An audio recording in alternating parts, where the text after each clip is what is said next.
मिनश्शैतानिर्रजीम बिस्मिल्लाहिर्रहमानिर्रहीम अल्हम्दुलिल्लाहि रब्बिल आलमीन वस्सलातु वस्सलामु अला अशरफिल अंबिया'i वल मुरसलीन व अला अहलि बैतित तय्यबीन अत्ताहिरीन अल मासूमीन अम्मा बाद फ़क़द क़ाल अल्लाहु तबारक व तआला फ़ी किताबिल मजीद वल फ़ुरक़ानिल हमीद बिस्मिल्लाहिर रहमानिर रहीम जाअल हक़्क़ु व ज़हक़ल बातिल इन्नल बातिल कान ज़हूक़ा। सलात पढ़ो बुलंद आवाज़ से। अल्लाहुम्मा सल्लि अला मुहम्मद। जीअं त अॼु अयाम अज़ा मचा 8 मुहर्रम अल हराम जो ॾींहुं आहे। माशाअल्लाह। ऐं ही उहे ॾींहं आहिनि या अयाम आहिनि जिन खे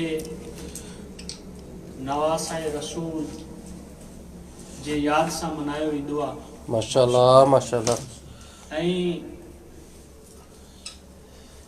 सभ खां पहिरियां त ही जेके प्रोग्राम अशरे मुहर्रम अल हराम सुखाने सिंध टीम जे तरफां रखिया विया, असां खुदावंद मुताल खां इहा दुआ घुरूं था त इन जे बदिले खुदावंद मुताल हिन टीम खे ऐं हिन में शिरकत करण वारनि खे ऐं जंहिं जंहिं ज़िक्र हुसैन जे लाइ चाहे पैसे जे ज़रिए या शिरकत जे ज़रिए अची करे इमाम हुसैन अलैहिस्सलाम जो पुरसो ॾिनो आहे जनाब रसूल खुदा खे, त खुदावंद मुताल उन्हनि खे इन जे बदिले हिकु अजर अज़ीम अता करे। ऐं ही अयाम अज़ा हर मुसलमान ते जेको नबीअ ते कलम पढ़ण वारो आहे लाज़िम आहे त इमाम हुसैन अलैहिस्सलाम जे अयामनि खे मनाए। माशाअल्लाह माशाअल्लाह माशाअल्लाह। छो जो अॼु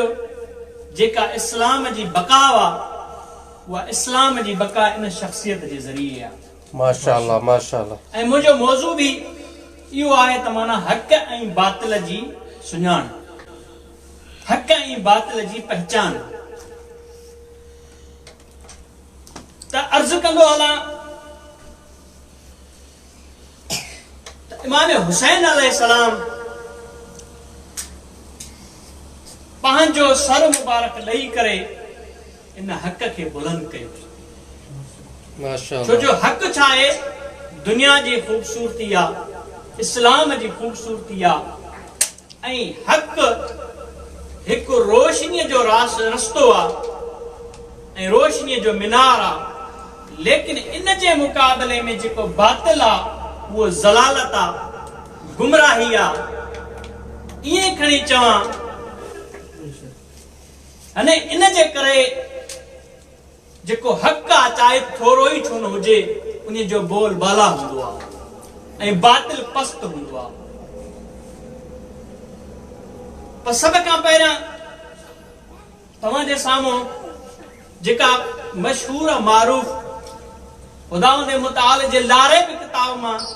माशाअल्लाह माशाअल्लाह आयत पढ़ी जंहिंमें खुदावंद मुताल इरशाद फरमाए थो जाअल हक़्क़ु व ज़हक़ल बातिल इन्नल बातिल कान ज़हूक़ा। वाह वाह वाह वाह वाह वाह। यानी हक़ अची वियो ऐं बातिल मिटिजी वियो ऐं बातिल भॼी वियो, ख़तम थी वियो। यानी मुहावरती तर्जुमो जेको कयां इन ई तरीक़े सां कयां त यानी जॾहिं बि हक़ आयो आहे त बातिल पस्त थी वियो आहे। वाह वाह। ऐं बेशक उहो जेको बातिल आहे उहो पस्त थी रहंदो, ख़तम थी रहंदो, मिटजी रहंदो। अमीर अलैहिस्सलाम जे दौर ताईं वो छा हुयो बातिल कुछ उनके सुञाण जो तरीक़ो या उनके आसानी हुई सुञाण जी लेकिन जॾहिं इमाम हुसैन अलैहिस्सलाम जो दौर में आयो ते एतिरो उनके सुञाणो मुश्किल थी वियो त जॾहिं करबला में इमाम हुसैन अलैहिस्सलाम निकिरी करे ॿुधायो त अॼु खां पोइ अगर हक़ खे सुञाणो अथव कि जेको हुसैन सां वा ऐं हुसैनियत वारा उहो हक़ आहे ऐं जेको यज़ीद जी तरफ़ आहे उहा यज़ीदियत आहे उहो बातिल आहे। वाह वाह वाह वाह वाह वाह वाह वाह सलाम पढ़ो पढ़ो। जिंदाबाद जिंदाबाद यजीदिया मुर्दाबाद यजीदिया मुर्दाबाद मोहम्मद व आले मोहम्मद सल्लल्लाहु अलैहि वसल्लम। यानी जॾहिं इन ये बातिल जो जेको निकाब या चेहरो जेको खोलियो सही तरह इमाम हुसैन अलैहिस्सलाम करबला में जी खोलियो। इन्हीं करे जनाब रसूल खुदा सल्लल्लाहु अलैहि वसल्लम इरशाद फरमाइन था इन्नल हुसैन मिसबाहुल हुदा व सफीनतुन नजात। हाने इते इमाम हुसैन अलैहिस्सलाम सिर्फ उन दौर में या उन माण्हुनि जे लाइ हिदायत जो चिराग न हुया नजात जी कश्ती न हुया बल्कि इहा हदीस छा आहे मुतलकन आहे ऐं इहा हदीस मुतलकन आहे बस इमाम हुसैन अलैहिस्सलाम तमाम अंबिया जे लाइ भी हिदायत जो चिराग आहे। वाह वाह वाह ऐं तमाम अंबिया जे लाइ भी नजात जी कश्ती आहे ऐं इमाम हुसैन अलैहिस्सलाम जे बेड़ीअ में सवार जेको थींदो उहो हक़ जी तरफ़ आहे ऐं उहो नजात पाईंदो छो जो ही उहो चिराग आहे जंहिं चिराग खे बुलंद जनाब रसूल खुदा सल्लल्लाहु अलैहि वसल्लम के माशाअल्लाह यानी आम चिराग तव्हां ॾिसो अगर उनके तव्हां ॿारे रखंदो त उनके बाहि उन चिराग खे तूफ़ान ईंदो त उहो तूफ़ान उनखे उंझाए छॾींदो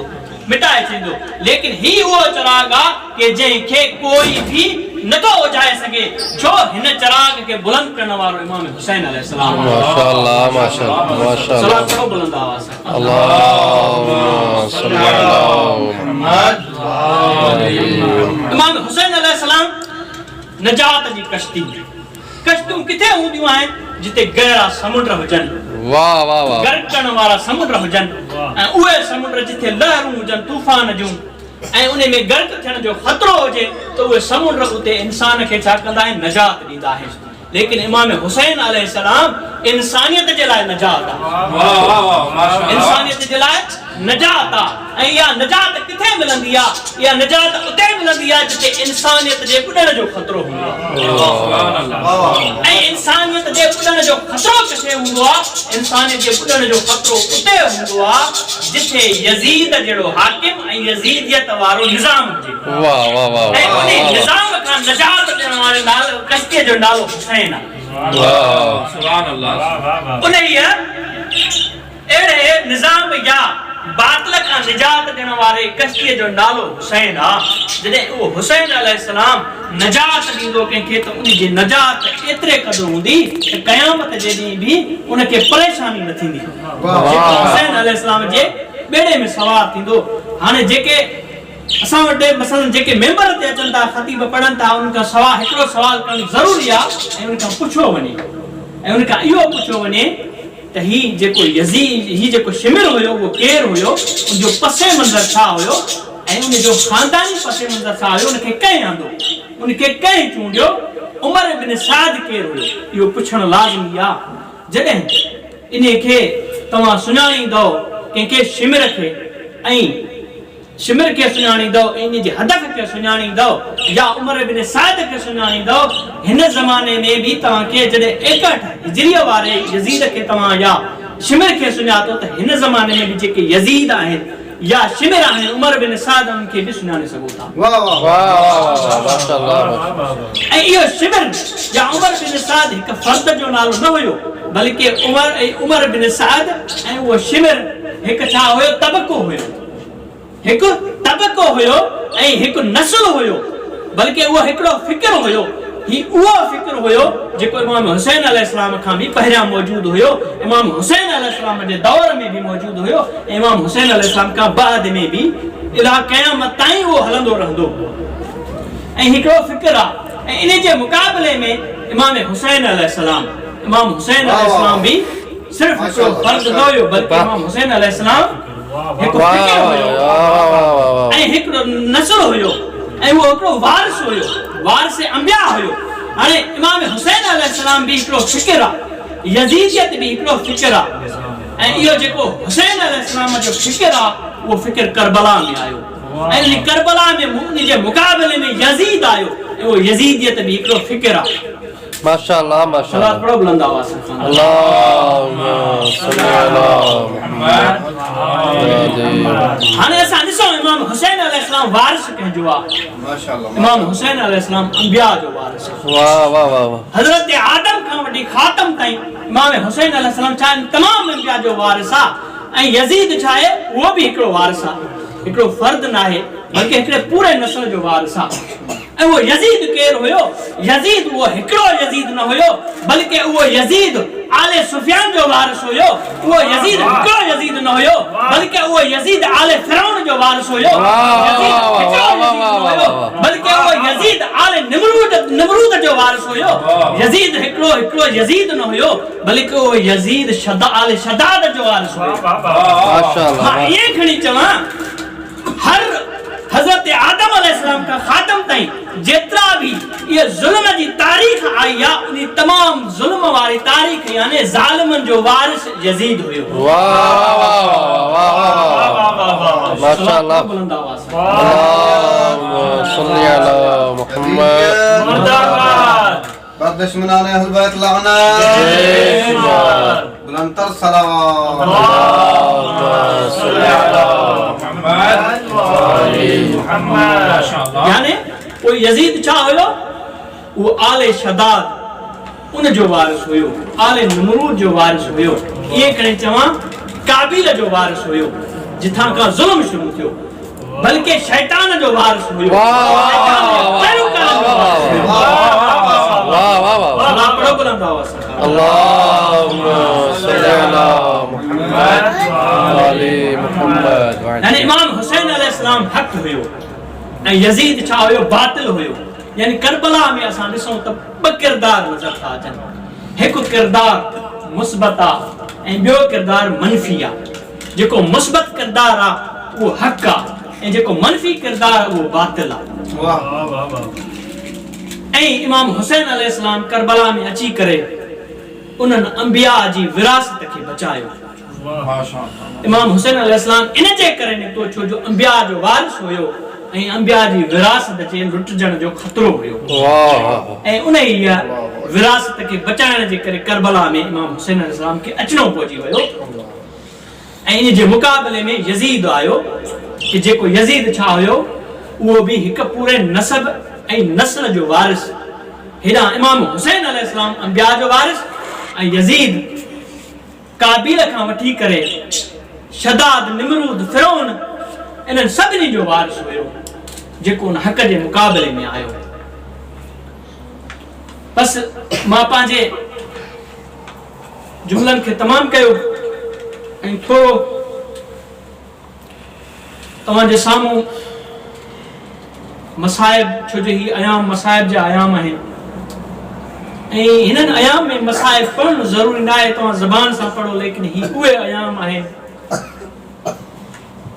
बग़ैर मसाइब पढ़ण जे इंसान मोमिन जी दिलि ग़मगीन हूंदी आहे छो जो तव्हां इमाम सज्जाद अलैहिस्सलाम जी तरफ़ निगाह कयो तारीख़ जी तरफ़ निगाह कयो त इमाम सज्जाद अलैहिस्सलाम जीअं मुहर्रम जो चंड नज़र ईंदो हुयो त इमाम सज्जाद अलैहिस्सलाम खून जा आंसू रोईंदो हुयो तव्हांजे साम्हूं हिकिड़ो वाक़ियो पेश कयां मुक़दमे तौर जनाब रसूल खुदा सल्लल्लाहु अलैहि वसल्लम वटि ॿ शख़्स आया ॿ शख़्स अची करे उहे इहे दावा कनि था रसूल खुदा खे चवनि था हिकिड़ो चवे थो ॾाची जे बारे में या रसूल अल्लाह ही ॾाची मुंहिंजी आहे ॿियो चए थो मुंहिंजी आहे इहो फ़ैसिलो खणी छॾे जनाब रसूल खुदा वटि आया ऐं ॿई इहे दावनि कंदा रहिया त जनाब रसूल खुदा हिकिड़े खे चयो तो वटि कहिड़ी दलील आहे जेका तूं दावा करे थो ही ॾाची तुंहिंजी आहे त उहो शख़्स चवे थो ते ख़ुदा जा हबीब मूं वटि दलील इहा हुआ जॾहिं ही ॾाची मूं वटि हुई त उन वक़्तु हिन ॾाचीअ जा 2 घोड़ा हुया नंढा हिकड़े गोरे के मां उन डाची जे अग्यां पुठो वरी बे साल उन बे गोरे के डाची जे अग्यां पुठो हाने तो इन डाची के को अगर ही मुंजी हुंदी त मां इन डाची के मोमिनिन जे दरमियान में खैरात करे खाराए छडींदुस अगर हिन शख्स जी हुई त मां हिन के इन जो एवज़ो ऐं बदलो मुआवज़ो भरे दी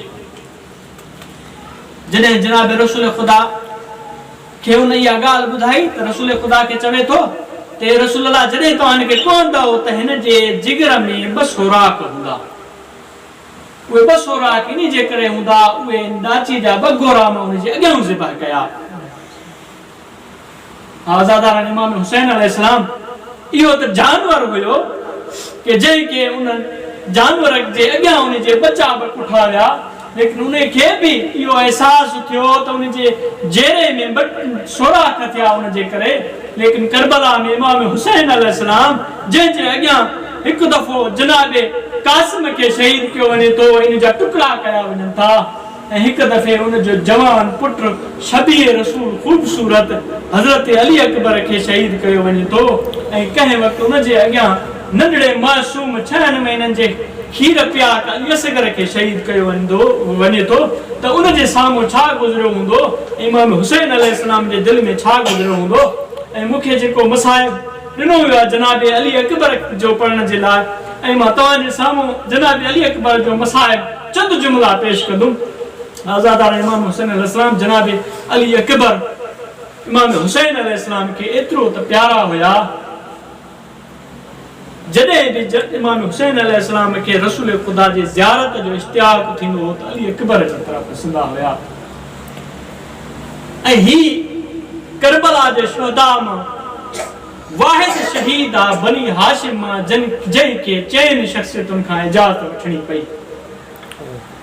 ऐं ही वाहिद बनी हाशिम मां पहिरियों जवान आ जंहिं बनी हाशिम में सभ खां पहिरियां शहादत ॾिनी आहे जॾहिं सभु यार अंसार असहाब इमाम हुसैन अलैहिस्सलाम जा शहीद थी विया एतिरे में जनाब अली अकबर इमाम हुसैन अलैहिस्सलाम जी तरफ़ अचनि था ऐं इजाज़त वठनि था ऐं इमाम हुसैन अलैहिस्सलाम खे चवनि था बाबा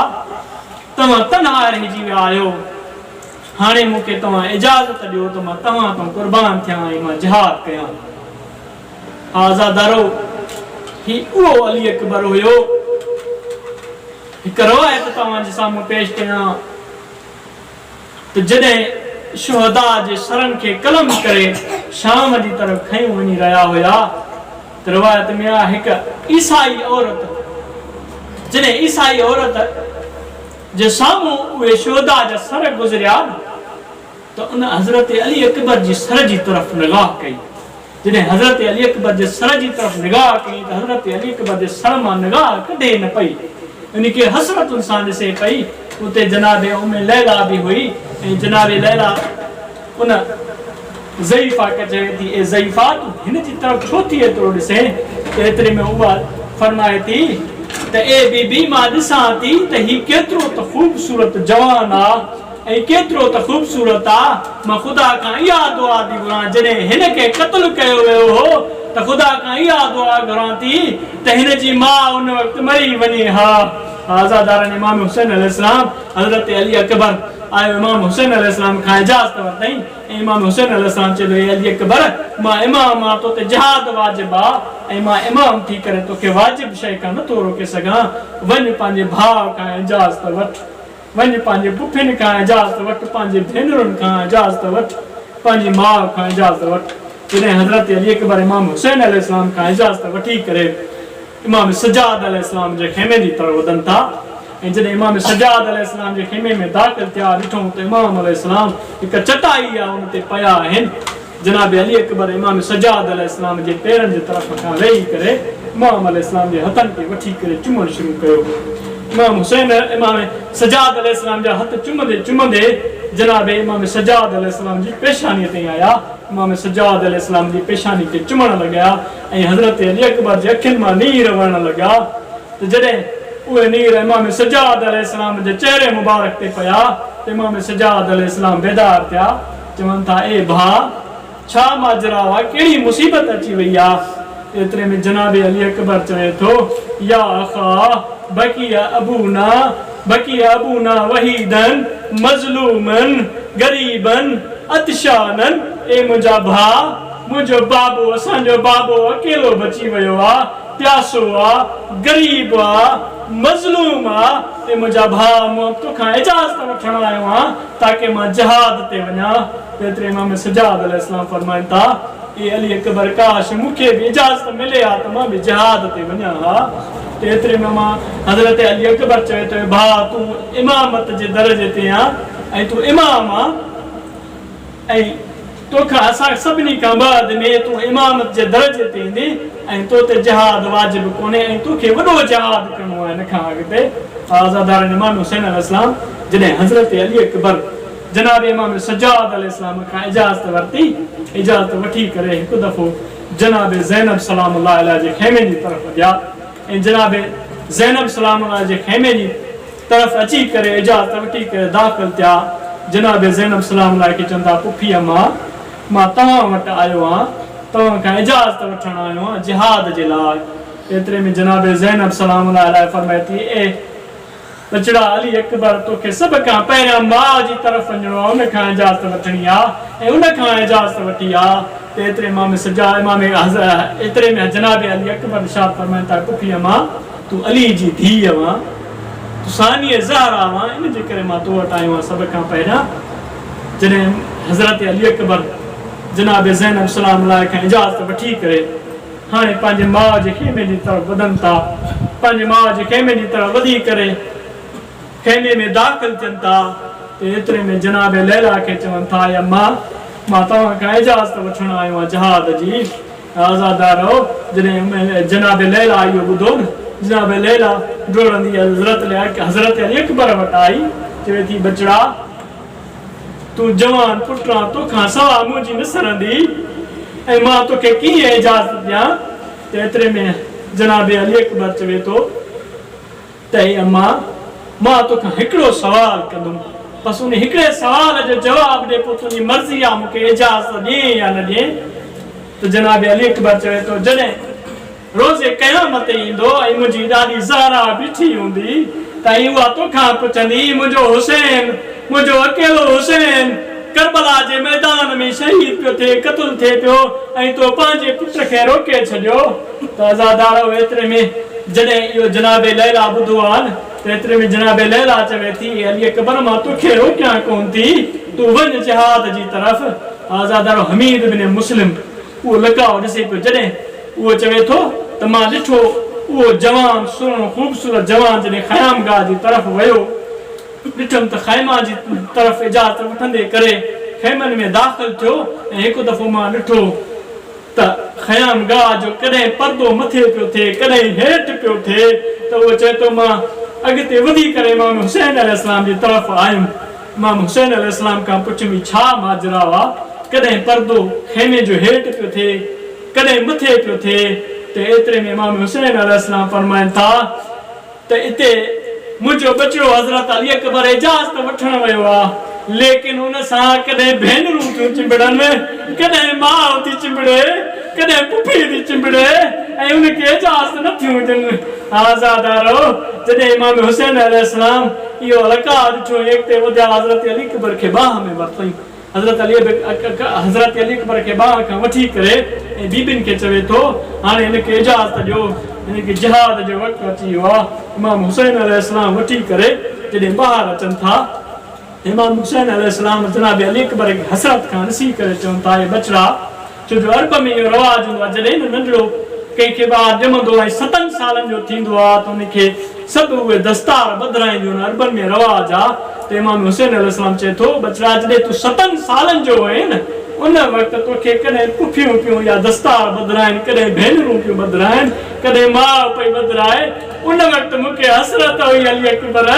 मां बि कॾहिं तोखे दस्तार बदिराईंदुसि। जॾहिं हज़रत अली अकबर इहो ॿुधो न, हज़रत अली अकबर ईअं वेठो ज़मीन ते जीअं तशहुद जी हालत में वेहबो आहे ऐं चवे थो, बाबा अचो तव्हां मूंखे दस्तार बदिरायो। जनाब इमाम हुसैन अलैहिस्सलाम उहा दस्तार खणी करे जनाब अली अकबर खे बदिराईंदा वञनि था। जॾहिं हिकु वर ॾिनो चवनि था इन्ना लिल्लाहि व इन्ना इलैहि राजिऊन, ॿियो वर ॾियनि था चवनि था इन्ना लिल्लाहि व इन्ना इलैहि राजिऊन। अज़ादारो जॾहिं इमाम हुसैन अलैहिस्सलाम उन शहज़ादे अली अकबर खे दस्तार बदिराई ऐं उनखे घोड़े ते विहारियो, घोड़े ते विहारे करे जॾहिं मैदान जी तरफ़ मोकिलण जे लाइ चयो, एतिरे में चए थो हे बचड़ा हज़रत अली अकबर, जॾहिं तूं मैदान में वञे जंग में पहुचण खां पहिरियां मुड़ी करे मूंखे हिकु दफ़ो वधाईंदो वञा